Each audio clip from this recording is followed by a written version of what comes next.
में 32%। कंपनी का share holding pattern देखिए, प्रोमोटर्स के पास लगभग 70% शेयर्स हैं, एफआईज के पास लगभग 26.5% शेयर्स हैं, डीआईज के पास लगभग 2.75-3% शेयर्स है, पब्लिक के पास तो नाम मात्र शेयर है 1.5%। यानी ये एक अजीब तरह की कंपनी है जिसमें पब्लिक होल्डिंग बहुत कम है। हालांकि पीछे ये 0.8% थी, धीरे धीरे बढ़ते बढ़ते ये 1.59 का पीक बनाया। अब लोग उकता गए हैं, परेशान हो गए, लोगों ने काटे हैं, 1.5 के आसपास पब्लिक होल्डिंग आ गई। अब जिस तरह की इस वक्त गिरावट देखने को मिली है, नेक्स्ट क्वार्टर में हो सकता है हम देखें पब्लिक होल्डिंग और कम आ गई। क्यों? लोग थक जाते हैं, परेशान हो जाते हैं, स्टॉप लॉस ट्रिगर कर जाते हैं, लोग निकल जाते हैं। पर आप देखिए पब्लिक होल्डिंग बहुत कम है। अब प्रॉफिट एंड लॉस स्टेटमेंट देखिए आप, सेल्स तो भाग रही है, मार्च 2021-2022 को कंपेयर करेंगे तो डबल हो गई थी, ट्रेलिंग 12 मंथ में भी बढ़ी है। एक्सपेंसेस का पंगा है, ट्रेलिंग 12 मंथ के एक्सपेंसेस में बहुत ज़्यादा, जितनी टर्नओवर नहीं बढ़ी उससे ज़्यादा एक्सपेंस बढ़े, और अदर इनकम नेगेटिव भी रही है। और ये वो क्वार्टर इसके अंदर दिसंबर 23 फाइनेंशियल ईयर 23 का क्वार्टर इंक्लूडेड है जिसके अंदर बड़ा प्रोविजन क्रिएट किया है। उसके बावजूद भी अर्निंग पर शेयर 9 रुपये 15 पैसे आ रही है। अब ये लास्ट क्वार्टर का रिजल्ट आना, मेरे ख्याल सारा प्रोविजन क्रिएट कर दिया, तो इस क्वार्टर में प्रोविजन नहीं आना चाहिए, ऐसा मैं सोचता हूँ। बाकी कोई कंपनी के फाइनेंशियल्स एडवाइजर्स के साथ मेरी कोई बात तो हुई नहीं है, फाइनेंशियल मैनेजमेंट के साथ। मेरा अपना गैस है भी जब प्रोविजन क्रिएट कर दिया तो अब उनका प्रोविजन मेरा ख्याल नहीं रहा होगा। तो मुझे लगता है profit and loss point of view से वर्स्ट इज होगा, अच्छा ही आएगा। अगर वोडाफोन समझ जाता है, काम करना शुरू करता है, तो ड्यूज इनके वापस आ ही जाएंगे, ऐसा मेरा मानना है। तो ये सारी पिक्चर आपके सामने आ गई है। अर्निंग पर शेयर पीछे 23 रुपये थी, जो अब गिर के 9 रुपये 15 पैसे रह गई है। Main culprit is Vodafone. अब वोडाफोन का भी साला समझ में नहीं आता यार, टेलीकॉम सेक्टर इतना प्रॉस्पर कर रहा है, आपका रिलायंस भागा हुआ है, एयरटेल भागा हुआ है, तीसरी कंपनी आपकी वोडाफोन है, अभी काम क्यों नहीं करती? गवर्नमेंट की समस्याएं अभी खत्म हो गई, इक्विटी में कन्वर्ट हो गया, पैसे डालो कंपनी को चलाओ, क्या समस्या है मुझे समझ ही नहीं आ रहा, क्या इसके पीछे चल रहा है?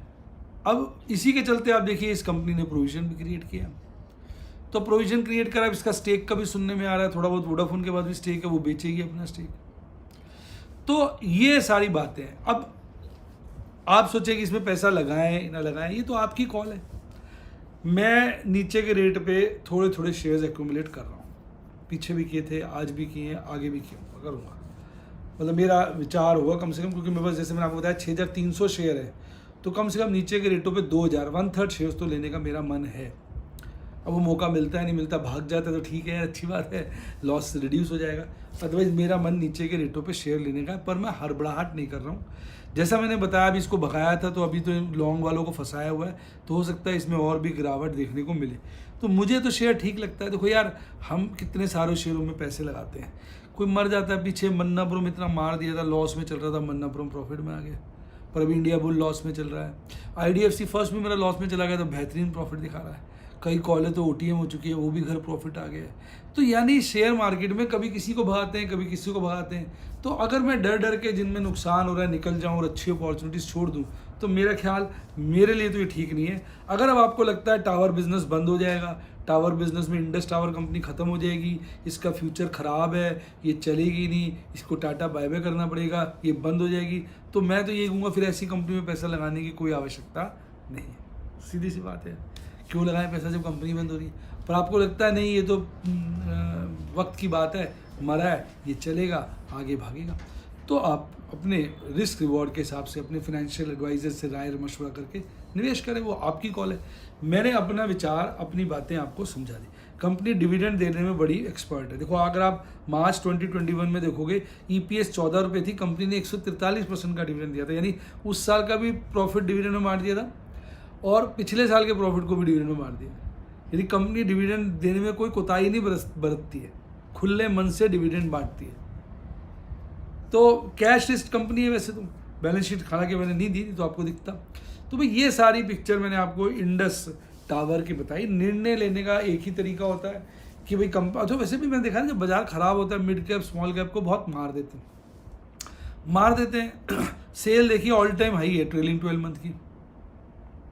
एक्सपेंसेस जिस कारणों से बढ़े हैं वो ठीक हो जाएंगे। प्रोविजन हर साल थोड़ी प्रोवाइड करेंगे, एक बार मोटा प्रोविजन कर दिया है मेरा ख्याल। तो ये सारी बातों को अगर आप ध्यान रखते हैं तो उसके बाद आप निर्णय ले सकते हैं। एक आध पीरियड और ख़राब भी देखने को मिल सकता है। और कंपनी की प्लानिंग भी होती है, जब कंपनी देखती है हमारा अच्छा वक्त चल रहा है ना, जहाँ उनको डाउट होता है वहाँ पे वो provision for doubtful debt create कर देती है, और ठीक भी रहता है, क्योंकि अच्छे पीरियड में थोड़ा प्रॉफिट कम दिखा दिया, और जब बुरा वक्त आएगा वो पैसे वापस आ जाएंगे तो प्रॉफिट बढ़ जाएगा, ना भी आए तो उसको दिखाई चुके हैं हम लॉस। तो ये भी एक समझदारी का चिन्ह होता है, ऐसा मेरा मानना है। मैंने डिटेल में आपसे इस कंपनी का डिस्कशन कर दिया। अब निर्णय मैं आप पे छोड़ता हूँ, आप ही तय करिए आपको ये कंपनी